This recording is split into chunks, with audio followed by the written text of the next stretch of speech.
everybody, welcome to week 1 of my FITDOG course. I know most of you are excited about this course. AKC approved me as an instructor, and we are allowed to do these as Zoom or in video format. So I'm going to do video format for the next 5 weeks. Week number 6 is actually the evaluation of the items that we're going to be going over in each of the courses, the classes, each weekly session.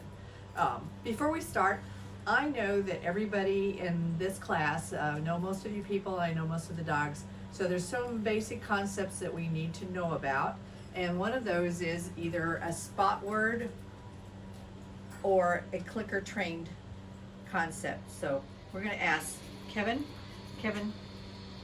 sit, and reward. We're going to ask Trey to get on this all the way on. Good job. Okay. So those two concepts that I'm sure I've known everybody's pretty much trained your dogs before. So if you have the clicker concept or okay, yes, whatever for verbal marker words. Okay. So this course is designed for dogs 18 months and over. Okay.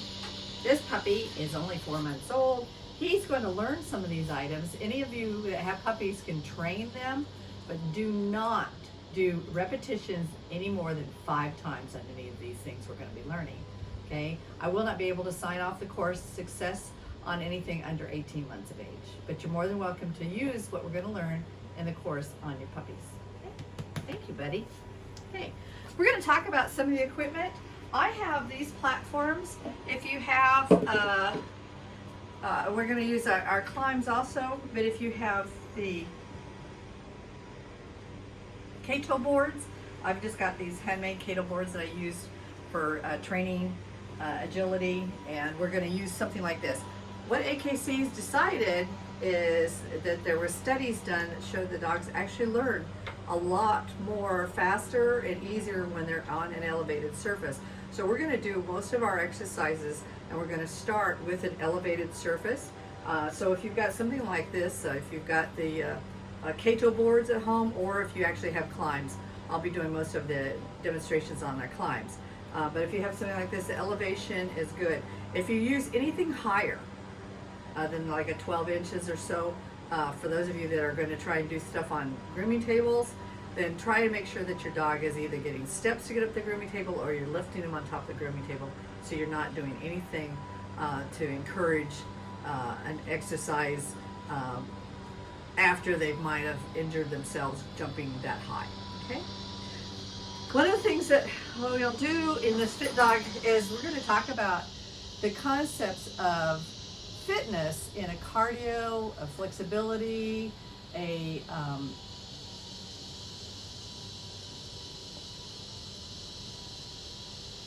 endurance. I'm sorry. And we're going to learn about things like how to get your dog to do everything with a correct form. I'm going to show you a video on what correct form should look like. I'm using whippets, and sometimes the top line is not as readable as it is on something with a more level or straight top line. First things first, if this was a class where you would be here, the very first thing we would do is 10 minutes of warm-up. So I can't encourage you to do anything without thinking about warm-ups. We know when we go out and we go to dog races, if the dogs are taken from one end of a racetrack all the way down before the starting boxes, they actually have that period where they walk down there. That's a warm-up. And I've seen far less injuries on those types of tracks than when I was racing my whippets, and we would have the starts and people would get their dogs out of the crate, immediately take them to the boxes and put them in, and then we'd see some injuries. The same with lure coursing. So, you know, I used to watch the football teams work out early in the morning of the game days. You know, you got to think about it. They have to have warm-ups. So plenty of times when you were doing any kind of exercises, whether it's confirmation or we're going to a very strenuous lure coursing trial or something like that, if you think about how much better you are when you're running or jogging or doing any kind of exercise where you've taken the time to do stretches and warm-up exercises, even the old presidential jumping jack things that we used to do as kids, if you're as old as I am. So warm-ups. So this class, and anytime you do training, think about doing 10 minutes of nice, easy walking. That's our warm-up. And again, about 10 minutes of nice, easy walking as a cool down period. Some of the dogs probably could use more of a warm up before they go into the show ring. So you get them out. You know, I know a lot of dogs sit on being groomed on the tables, you know, because you don't want to mess those coats, and you take them immediately into the ring and they take off like, oh my God, I'm finally being released to do something. So, but think about it. Think maybe they need a little bit of exercise, a little bit of warm up, you know, walking around the rings before they get into their ring. Same thing with when we do any kind of obedience work. You know, take them out and do some of that work as a warm-up, so that before they walk in, they're mentally challenged and they're ready, but their physical body is not distracted by, oh, I was laying and got sort of cramped up in my crate, and all of a sudden mom wants me to go in and do all these jumps in Rally Masters. So think about that. So what we want to do for our warm-up is about 10 minutes of easy walking. For those of you that are working on different categories for the Fit Dog, make sure you document your walk time and your distance, because that 10 minutes of walking before warm-up and after the sessions as a cool down, that 20 minutes a day is going to add up to your 75 minutes per week for that first level of Fit Dog. So walking with the owner. And again, that we're doing that for a warm-up and the exercises, and we're going to have some other types of cool down exercises and warm-up exercises we get into the following weeks. Okay, so I'm going to go take my dogs for a 10-minute walk, and then when we come back, we're going to talk about form. So Fit Dog training sessions after the warm-ups, they're going to be short, fun, and we're going to do things that are really exciting. Maybe not. They're slow. Think of us, for those of you that are doing Tai Chi, Fit Dog instruction, this course is more like a slow, easy repetition, looking at our form every time we're doing it. It's not going to be doing backflips. We're going to be just working on some really simple core exercises. We're going to do it fun. We're going to keep the training session short, and we're going to do it by taking a good look at our form every time we do something. In the meantime, let's talk about form, and we'll go look at a video on what correct form is, and I'll see you on the flip side. Okay, so everybody, we're back after our warm-up. Okay, so we're going to keep this always short, we're going to keep it fun, and we're going to keep it safe. So anytime the dog stops working, anytime they show that they want to leave the area, that they have any issues doing the exercise, stop. See, we don't want to do anything that's unsafe for our dogs. We want to make sure that they're willing to work and that they are free from any problems physical, so that they can work. If you see any signs of fatigue, if you see any signs of stress, heavy panting, stop immediately. It might be the exercise, and it might be that something is bothering them. Make sure that they're really okay from the vet point of view, so that they can do some of this work. Okay, we talked about the clicker training for some of the rewarding, and we also want to know that our dog is comfortable on any type of the equipment we're going to use. So if it's low or high, if it's high, it's a little slippery, so we would use, come on Trey, for when I'm going high, I'm probably going to use my traction mat just to make sure that Trey has no problems getting up. Trey, come on, get up. That's a good boy. Thank you very much, Trey. Okay, so safe, very short, and fun. Always fun, okay, for Fit Dog. All right, we're going to watch the video on correct form.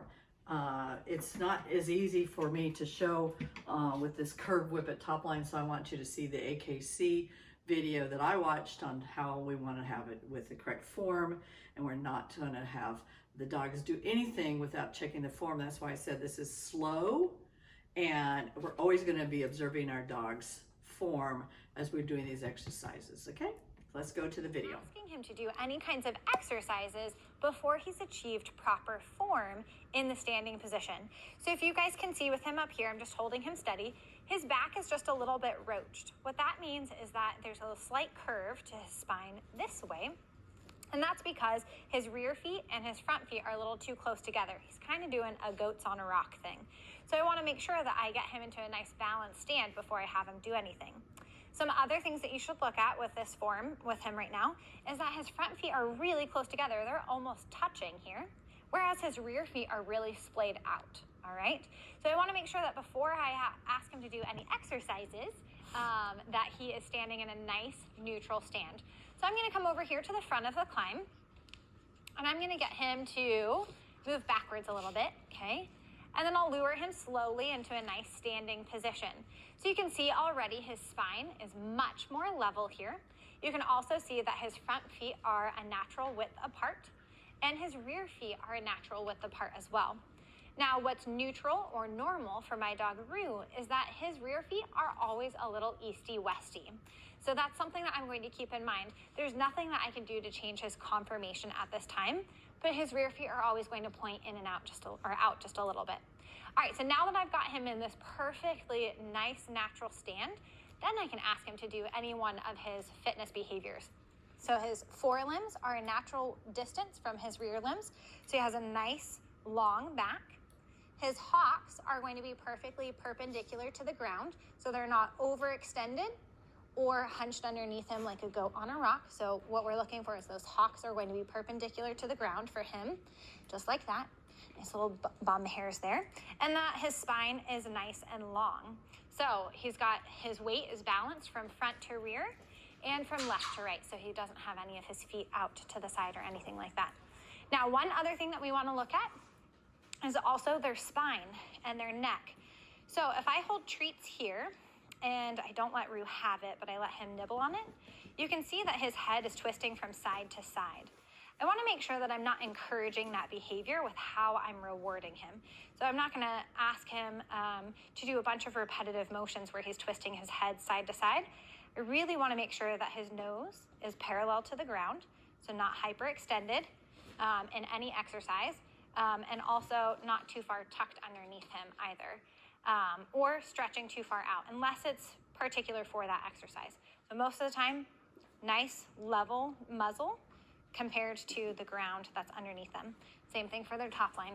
Think straight lines for everything. Straight lines for everything is what we're looking for. Here's a marketing tip. All right, Kelly, settle down. Okay, so you saw the video on the neutral top line, okay? We're gonna be using Kelly a little on the fat side, so she's actually got pretty much a neutral to the top line we can work on.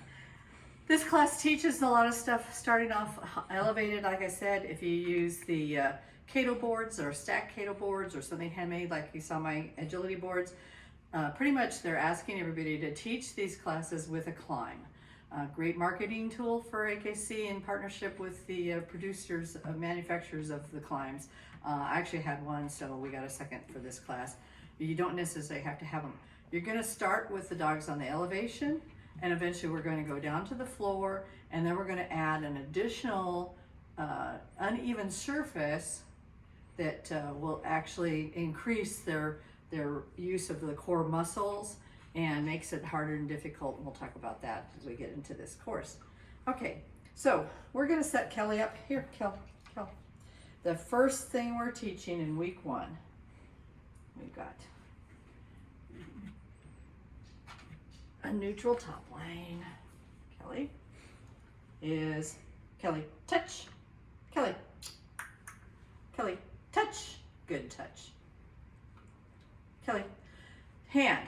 2 to 3 inches in front of the nose. Kelly, touch. Kelly, touch. Now stand. Touch. Good touch.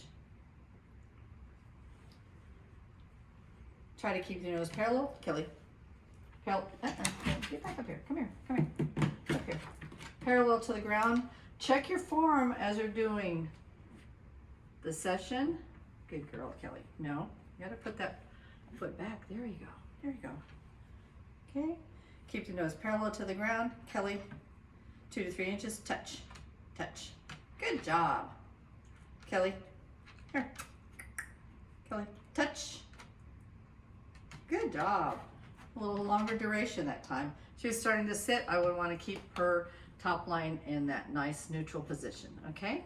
All right, you're doing good, okay? So,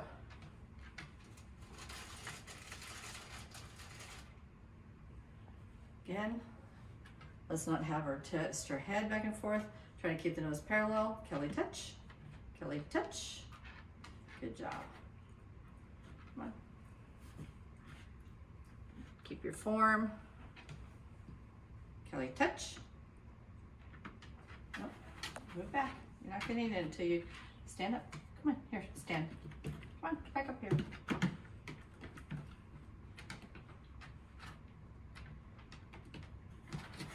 Not a sit, stand.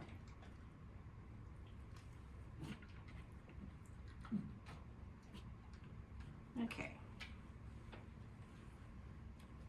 Touch. 2 to 3 inches, nose parallel. Touch. Good touch. Try to get not to rock. Just stand. Even up your front. Even your front. There we go. Touch. That's a different run with the paw. Okay. The second thing we're going to teach, week 1. Okay.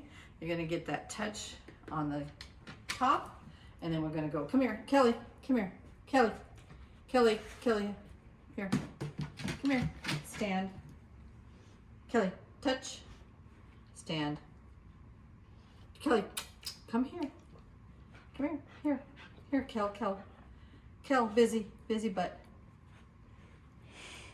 You see how distracted it is to do anything on the floor. Kelly, come here, Kelly, stand. That's it. Here, touch. Kelly! Touch. Touch. No, touch. Stand.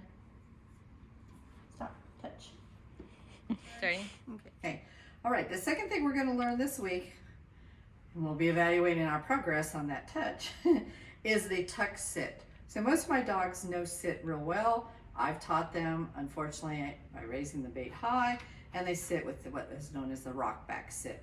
For a tuck sit, you're wanting to keep those front feet in the same position, and the dogs are actually going to bring their rear up to do that sit, okay?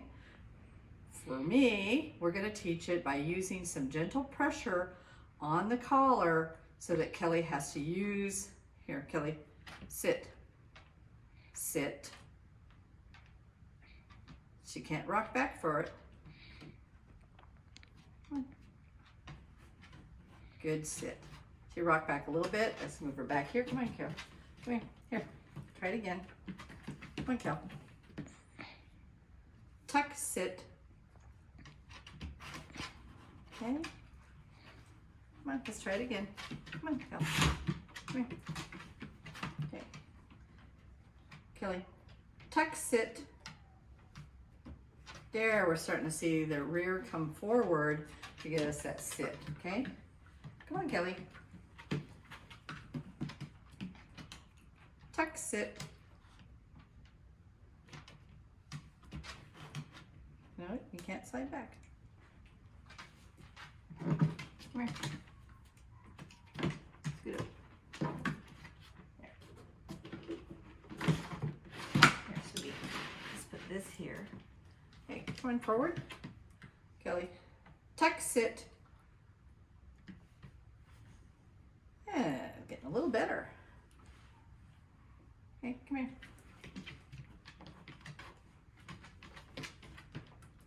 Kelly. Tuck, sit.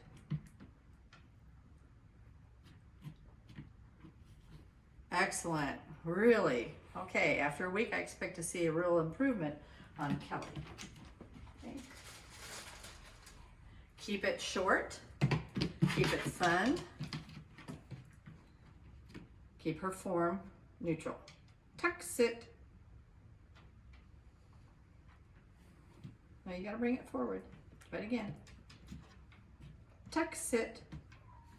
Excellent.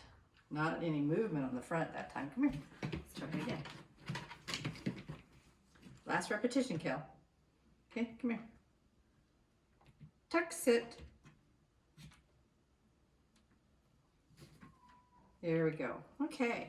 So once you get it on the elevated platform, you're going to work on the flat.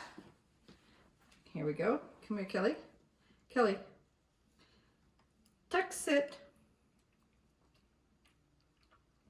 Tuck, sit.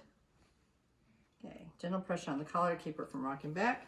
And then the last thing is we're going to go on to a sponge or a long pillow, bed-sized pillow for Basenji's, but something a little longer. Come on, here, get on. It's very hard to keep balance on something spongy like this. Stop. Stop. You need to stand. Come here, Kel. Come here. Come here. Stand. Tuck, sit.